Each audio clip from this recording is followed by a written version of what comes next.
Tonight is the sixth night of Hanukkah. Professor Jeffrey Wolf, a professor in the Talmud department at Bar Ilan University, told reporter Arieh O'Sullivan that the origins of Hanukkah have a double character, one of a successful guerrilla war against a major ancient power, but from the beginning, Jews saw it as evidence of God intervening in history through the guise of history.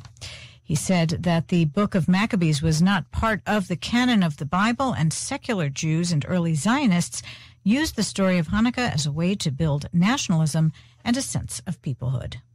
According to the Book of Maccabees, the holiday was ordained by the Maccabees themselves.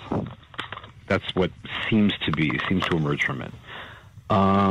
According to Josephus, who's writing 200 years later, the holiday has long been established. So, sometimes holidays like that don't, especially since they're not biblical, they take time to spread, they take time to take, and as a result, it probably did not happen right away. I have a suspicion, but it's speculation on my part. I have a suspicion that it probably took in Eretz Israel much more quickly than it did in, say, Egypt or in Babylonia, because even though the temple was rededicated and it was a fundamentally religious moment, it was also caught up in politics, and it's hard to know what the Jews who were living all kinds of other places felt about the Hasmoneans, and it's very, very clear that by the last century of the Second Temple period, which leading up to the destruction of 70, that Hanukkah was very much a fixture. Hanukkah was very much represented as part of the official religious calendar by the Hasmoneans, and was seen to be part of the rabbinic, the religious fabric of the of Jewish life, certainly in the land of Israel. In fact, there's a explicit statement by the rabbis a little later saying that all of the holidays that are mentioned in the Book of Fasts and Megillat Ta'anit no longer apply, except for Hanukkah and Purim. Well, the question is, why is Hanukkah still celebrated after the destruction of the temple? Were other holidays around? They also got rid of them? Okay, because for the simple reason that Hanukkah from day one had a double, like the rebellion itself, had a double character, a dual character. First of all, it obviously had a political character, but the rebellion and the issue of the rededication of the temple were fundamentally religious, because at the end of the day, the Maccabean revolt started not as a political revolt, but as a rebellion against the first religious persecution known to human history.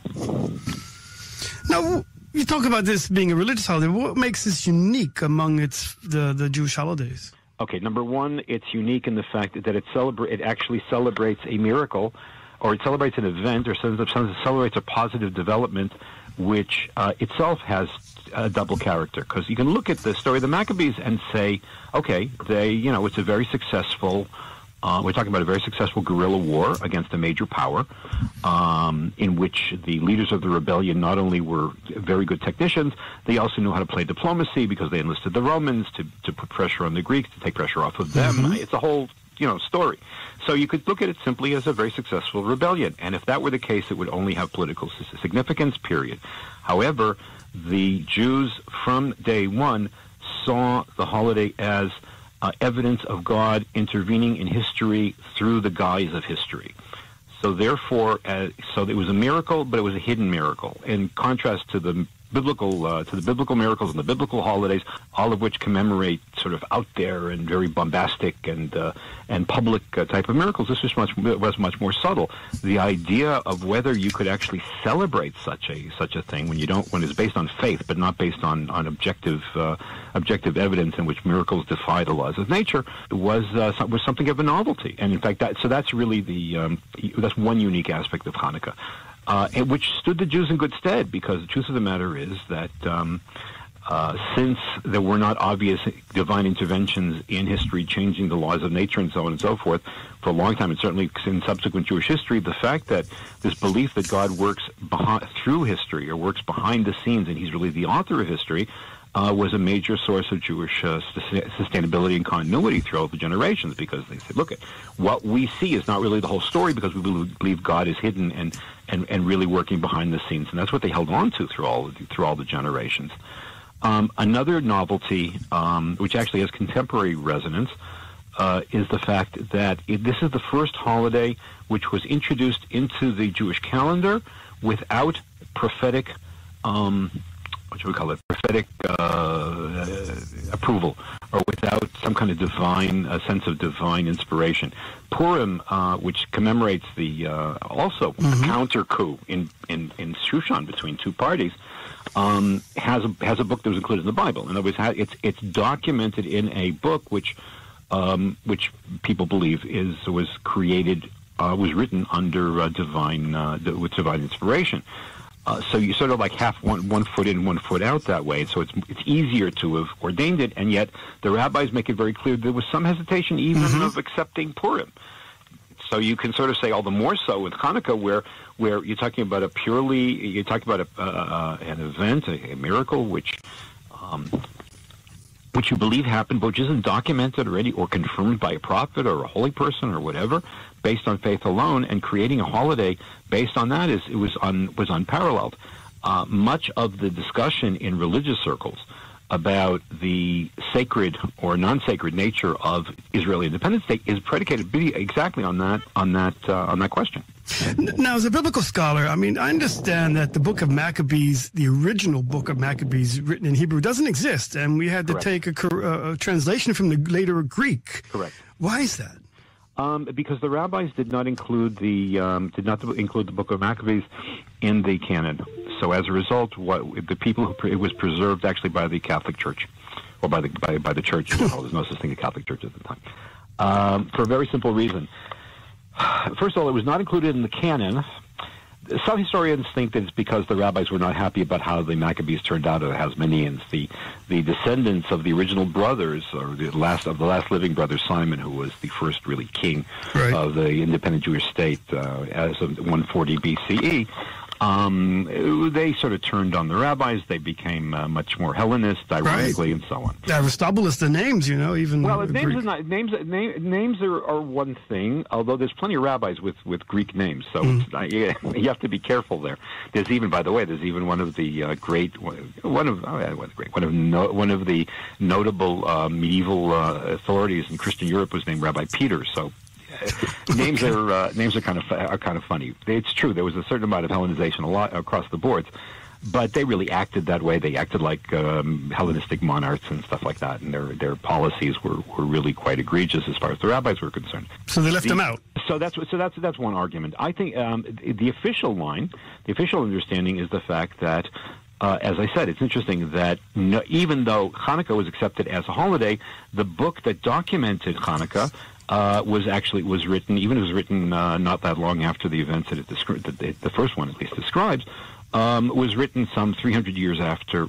300 years? Yeah, 300 years after the cessation of prophecy, according to sort of rabbinic theology. The last prophets were Haggai, Zechariah, and Malachi in the 5th century BCE, and so no book by definition could be written as accepted as prophetic or divinely inspired after that. Now, there were plenty of books that were written around that time which posed or pretended to be written by prophets or were attributed to prophets, but none of those books, the so-called Apocrypha and the Pseudepigrapha, and a lot of the books that were preserved in Qumran, most of those books were not. None of those books were included in the canon. So the Jews had less reason to preserve them. First of all, the Book of Maccabees sort of described a reality which no longer existed. After the temple was destroyed, there's no more Maccabees, no more in the end. And number two, because they weren't divinely inspired. The Christians preserved the books because they document an unprecedented phenomenon which had profound impact on Christianity, as it did on Judaism, and that is the phenomenon of martyrdom. Martyrdom, really? Martyrdom is the flip side of religious persecution. So Antiochus created the first religious persecution the world had ever known. So obviously people who would rather die than betray their faith and betray their principles, such people are going to create the phenomenon of martyrdom, which finds its start there. So the Christians found great inspiration from there. I would add, by the way, that nevertheless, the Jews, despite the fact they didn't preserve the books of Maccabees, there were sort of reworking sort of art. If you're familiar with the art school phenomenon in the Orthodox community, sort of like this sort of more religious-y kind of versions of the story. There's a book that floats around called Megillat Antiochus, the Scroll of Antiochus, which describes the events, and it's heavily based on other sources like the books of Maccabees, like Josephus, and so on. You talk about it is a religious holiday, but I mean, how was the holiday secularized by early Zionists? So that's an interesting story. What ends up happening is that during the Second Temple period, apparently, even though it's very clear that they lit candles, the emphasis was upon the sort of political, the religious value of political independence and fighting against tyranny and stuff, so fighting against religious oppression. When this temple was constructed, the rabbis started emphasizing the purely religious aspects of the holiday, of which there are two. One of them is standing firm in the face of persecution, and the other is the story of the cruise of oil, which lasted 8 days, which is attested to in Talmudic sources, but apparently in the time of the temple played something of a secondary role, or at least it had an equal role, perhaps. I don't know. It's not clear to the sort of more political aspects. But after the temple was destroyed, what was left was the purely religious message. Right. And that's what we all know, that you light for 8 days, and because you drive it, the light drives away the darkness and all this other stuff. And the truth of the matter is that the question, the story of rebellion and military victory and stuff like that was not relevant to Jewish life throughout the Middle Ages. In both Muslim and in Christian Muslim and Christian orbits, Jews did fight sometimes. They did carry arms. They did defend themselves. It's not true to say the Jews were passive throughout the period from, say, the destruction of Bar Kokhba until the 19th century. But by and large, it wasn't really relevant. With Zionism came the idea that Jews they want a country, and we have to fight for the country. We have to defend the country at least. So this whole the whole image of the Maccabees very much charmed the early Zionists, and they said, "Oh, we're going to restore and perhaps even highlight." At the expense of the religious message of Hanukkah, we're going to restore the luster of the Maccabees and the ability of Judah to defend himself and to stand up and take his place in history per se, and not be outside of history, which is always the accusation that Jews were outside of the flow of everything.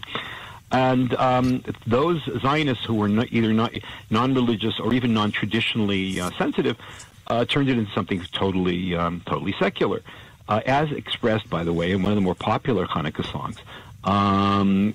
Which has two lines: Shema bayimim mahim bazman hazeh.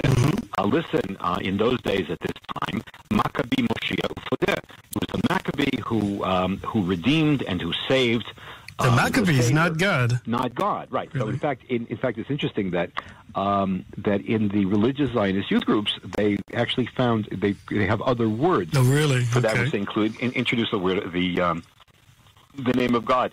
That attempt at sort of that attempt doesn't really work. Most religions I know just sing the words the way they have them without really paying attention. They took it from freedom of religion to a national consciousness, a sort of a power of peoplehood. Right, exactly. They restored them as military heroes, the same way, by the way, that Bar Kokhba was anywhere you had where you had sort of both political and military prowess attributed to Jews.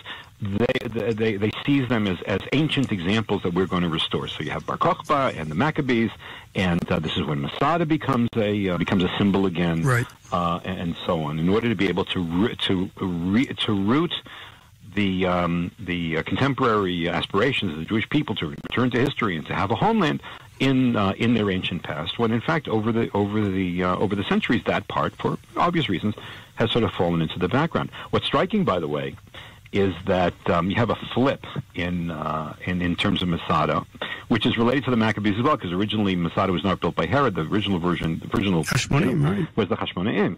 Josephus, when he describes the story of Masada, inserts into the mouth of Elazar ben Yair, the commander, a speech which extols the values of freedom and living free and not being slaves, and we'd rather and freedom as a religious value. We'd rather be servants to God rather than servants to other people, to people who are going to enslave us, and that's why they kill themselves.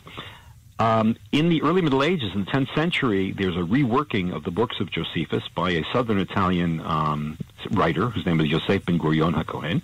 He writes a book called Yosiphon, the Josephine book, in which he recasts he tells a story, and the story was well known to Jews throughout the Middle Ages, but he recasts the speech as a matter of we only want to serve God, and we don't want to serve other religion. We don't want to be taken over to other religions. He makes it a totally, almost totally religious matter, which fit the mindset of the Middle Ages, in which you're fighting against Christians and Muslims who are trying to force you to change your religion.